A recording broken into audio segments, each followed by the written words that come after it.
오늘 본문을 가지고 영적 복원력이라는 제목으로 말씀 증거하겠습니다. 이 물리학에서 보면요, 외부의 힘에 의해서 어떤 방향으로 한쪽으로 기울 때 그 외부의 힘에 대항해서 기울어지지 않고 다시 원상태로 돌아오려고 하는 힘이 바로 복원력입니다. 예를 들면 우리가 한 발을 들고 균형을 잡고 있을 때 한쪽으로 몸이 기울면 넘어지지 않으려고 하는 반대쪽으로 힘을 주어 평행을 유지하려고 하지요. 이때 균형을 잡으려고 하는 힘이 바로 복원력인 것입니다. 오늘 성경에 보면 하나님께서요, 예수님을 통해서 이 영적인 복원력에 대해 허락하고 계십니다. 무슨 말씀이냐면 공생애를 시작하는 예수님께서 두 가지 행동을 오늘 본문에서 우리에게 보여주고 계십니다. 첫 번째가 9절에서부터 11절에 세례 요한에게서 세례를 받으시는 것과 또 12절과 13절에 해당하는 광야에서 40일을 금식 후에 사탄에게 3번의 시험을 받는 장면이죠. 마가는 왜 이 두 가지를 먼저 소개하고 있을까? 중요한 의미를 담고 있습니다. 바로 영적 복원력 때문입니다.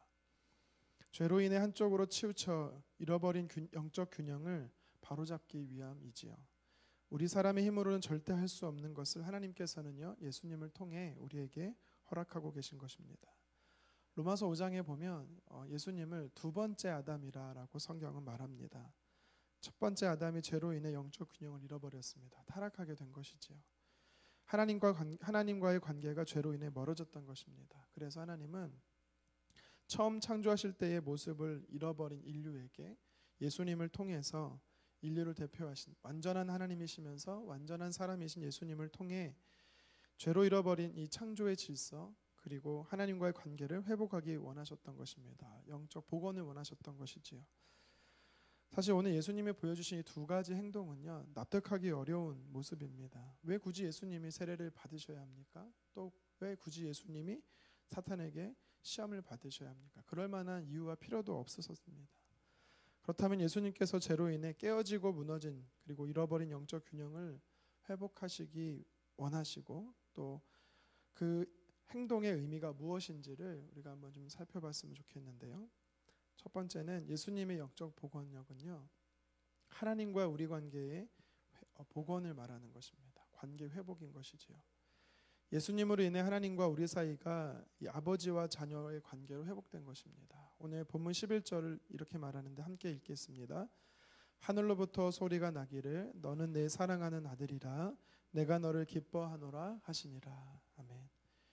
언제 이 소리가 들렸냐면 9절에 보니까 예수님께서 요단강에서 세례를 받고 나오신 이후에 이런 하나님의 음성이 들렸던 것입니다. 세례 요한은 주의 길을 준비하는 사역으로 요단강에서 회개의 세례를 베풀고 있었습니다. 그때 예수님이 친히 요단강까지 오셔서 요한에게 세례를 받으신 것이죠. 방금 제가 말씀드렸다시피 요한의 세례는요, 회개를 베푸는 물세례였습니다. 어제 본문 7절에 세례 요한이 말하기를 자신은 예수님의 신발끈을 풀기도 감당할 수 없는 자라고 말합니다. 메시아이신 예수님은 자신과 비교할 수 없는 능력이 많으신 분이다라는 것이지요. 한마디로 말하면 예수님은 세례를 받으실 필요가 없다, 회개를 할 필요가 없다라는 의미입니다.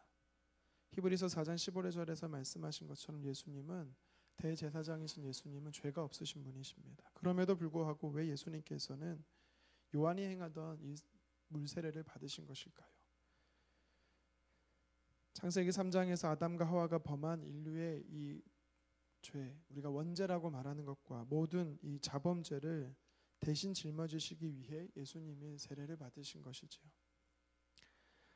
인류는요, 이 아담으로부터 시작해서 죄의 저주를 받았습니다. 사단에게 종노릇하다가 영원토록 멸망의 길을 갈 수밖에 없는 운명이었습니다. 전적인 타락, 전적 무능 상태에 빠진 인류를 하나님께서는 친히 회복하는 길을 바로 예수 그리스도를 통해서 우리에게 허락하신 것입니다. 그런데 사랑이신 하나님께서는요, 죄 문제를 그냥 죄 있는 상태로 우리를 회복하신 것이 아니라 공의의 하나님으로서요, 그 죄를 누군가에게 대가를 치러야만 하셨습니다. 그래서 그 대가를 바로 예수님이 치르신 것이죠. 그래서 예수님께서 우리를 속죄의 사역에 예표하는 것으로서 바로 세례를 받으신 것입니다. 그랬더니 어떤 일이 벌어집니까? 오늘 10절에서 11절에 보니까 성삼위 하나님의 놀라운 합작이 일어나게 되는 것을 보게 됩니다. 성자 하나님이신 예수님께서 세례를 받으실 때 성령이 비둘기같이 임했다라고 말하고 성부 하나님의 음성이 들렸습니다. 11절 하반절에 보니까 너는 내가 사랑하는 아들이라 내가 너를 기뻐하노라 라고 성경은 말씀하죠.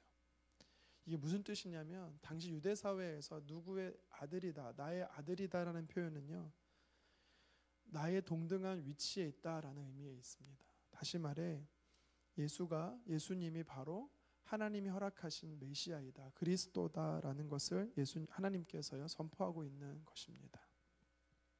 그런데 이것은요 단순히 예수님이 우리의 구원자 되신다라는 그 의미를 넘어서 우리에게 주는 것이 바로 복원력입니다. 영적 복원력. 죄로 인해 하나님과 단절됐던 그 관계, 하나님과 우리의 관계가 회복됐다라는 것이죠. 예수님을 통해 우리는 이제 하나님의 사랑하는 자녀가 되었다라는 것입니다.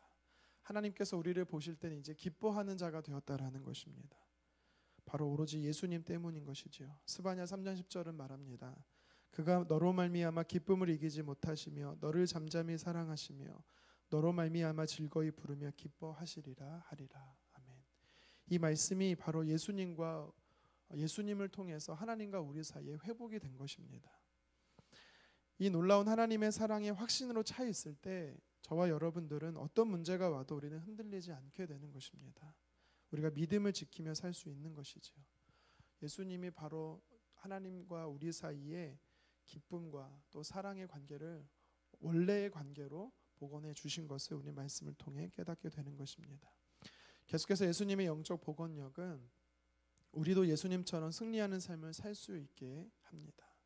본문 12절과 13절에 예수님께서 세례를 받으신 후에 광야에서 40일간 사탄에게 시험을 받으신 사건이 나옵니다. 시험 받으실 필요가 없는 예수님께서 왜 굳이 시험을 받으셨을까요? 완전한 인간으로서 우리가 겪는 모든 시험을 체험하시고 직접 체험하시고 그 삶에서 승리하신 예수님의 모습을 보여주기 위함이지요. 히브리서 2장 18절의 말씀처럼 예수님께서 친히 시험을 당하셨기 때문에 우리가 시험 당할 때 우리의 심정을 아시고 우리의 상황을 도우신다라고 성경은 말씀하고 있습니다. 그런데요, 그 이상의 의미가 담겨져 있습니다. 무엇입니까? 바로 복원력이 담겨져 있는 것이지요. 오늘 본문에는 자세하게 나오지 않고 있지만 마태복음과 누가복음에 보면, 특히 누가복음 4장에 보면 예수님이 40일 금식 후에 이 사탄에게 세 가지 시험을 겪게 됩니다. 첫 번째 시험이 먹는 시험이죠. 40일을 금식하셨기 때문에 인간의 본능적으로 먹는 것의 유혹을 받게 되는 것입니다. 돌들로 떡덩이가 되게 하라는 것이었습니다. 두 번째 시험은 천하만국과 그 영광을 보이며 자기에게 절을 할 때 이 세상 권력을 가질 수 있도록 유혹한 것이었습니다. 그러니까 경배의 대상을 주인을 바꾸라는 것이지요. 세 번째 사탄의 시험은요, 예수님을 성전 꼭대기에 세우고 뛰어내리라라는 시험이었습니다. 이것은 무엇이냐면 결국 스스로 너가 신이 되라라는 것입니다. 세 가지 유혹에서 예수님 어떻게 하십니까?